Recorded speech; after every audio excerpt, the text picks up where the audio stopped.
ginagawa para po units natin going construction. Then ito po yung ating site. Ayan, ganito po kaluwang yung pagtatayo natin ng mga units ni Kaya Homes Townhouse dito po sa Palangge.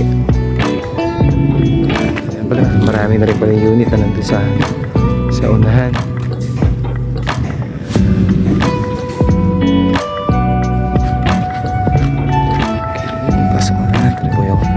Guard house, labas na. Yan, ito po yung ongoing construction na guard house ni townhouse.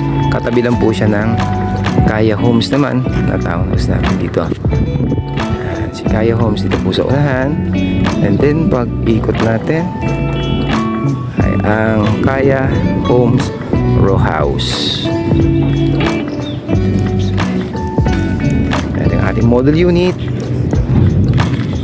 row house, ganyan po siya malaki. Yan, ito po yung kaluwangan pa ng gagawing projects nito. Ano pa siya kaluwag? Yan po.